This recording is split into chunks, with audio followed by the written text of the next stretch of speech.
आम्भे माने समस्ते बाटई आमे समस्ते गोटे रास्ता मध्य दे जाउछु आमर भविष्य सही रास्ता ऊपर निर्भर करुछि। जीशु दुईटी पथ विषय कहते गोटे है संकीर्ण पथ आउ गोटे है ओसार द्वार बा प्रशस्त पथ। केवल यही दुईटी द्वार बा पथ विषय ही कह जाइए आ तृतीय पथ किछि नाही। आपण संकीर्ण द्वार दे जिबे नहेले आपण प्रशस्त बा ओसार द्वार दे जिबे। बाइबल कहे ओसार और प्रशस्त पथ सर्वनाश को घेनी जिबा पथ आ संकीर्ण और दुर्गम पथ जीवन को घेनी जाए। आपण वर्तमान केउ पथरे यात्रा करछन्ती? अनंत नरक जंत्रणा को नेउथिबा पथ ओसार अटे।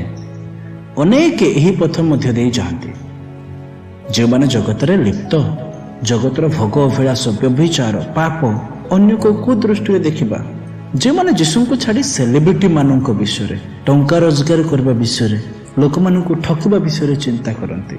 जो मानकर समय केवल जागतिक विषय भोग अभिलाष विषय रे ही चली जाए से माने प्रशस्त पथरे अछंती।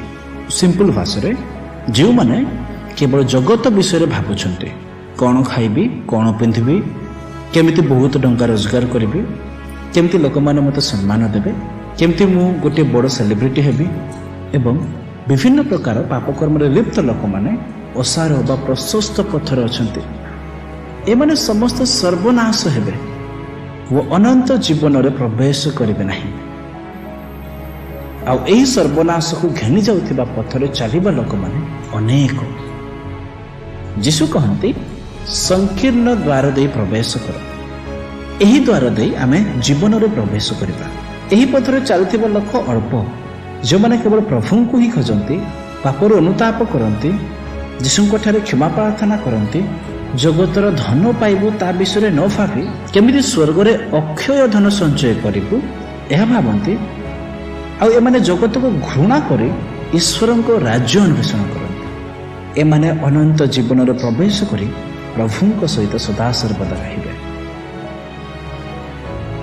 आपण वर्तमान भावंतु आपण केउ रास्ता रे केउ पथरे यात्रा करछंती।